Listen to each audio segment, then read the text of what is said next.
নারায়ণগঞ্জে বাংলাদেশ জাতীয়তাবাদী যুবদলের ৪৭তম প্রতিষ্ঠা বার্ষিকী উপলক্ষে শহরে অনুষ্ঠিত হলো এক বর্ণাঢ্য র্যালি। নারায়ণগঞ্জ থেকে কাউসার পাটোয়ারী এর তথ্য ও ছবিতে বিস্তারিত।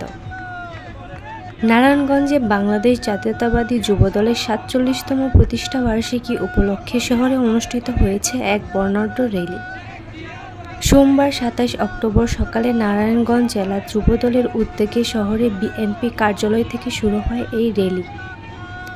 দিনব্যাপী এই কর্মসূচিকে ঘিরে জেলার সর্বস্তরের নেতাকর্মীদের মধ্যে ছিল ব্যাপক উৎসাহ ও উদ্দীপনা।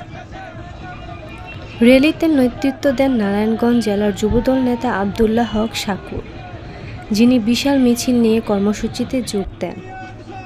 এ সময় উপস্থিত ছিলেন জেলা ছাত্রদলের সাবেক যুগ্ম সম্পাদক ও সোনারগাঁও থানা যুবদল নেতা রাফিউল ইসলাম মামুন সহ সংগঠনের অসংখ্য নেতাকর্মী। নিজ বক্তব্যে আব্দুল্লাহ হক শাকুর বলেন, যুবদলের ৪৭ বছরের পথ চলা ত্যাগ, আদর্শ ও সংগ্রামের ইতিহাস। অন্যায়ের বিরুদ্ধে প্রতিবাদের প্রতীক হিসেবে যুবদল সবসময় রাজপথে ছিল, আছে এবং থাকবে। র্যালিটির শহরের প্রধান প্রধান সড়ক প্রদক্ষিণ শেষে সংক্ষিপ্ত সমাবেশ ও দোয়া মাহফিলের মাধ্যমে শেষ হয়। তানজিলা ইয়াসমিন চৈতি, দৈনিক নিউজ, বাংলাদেশ।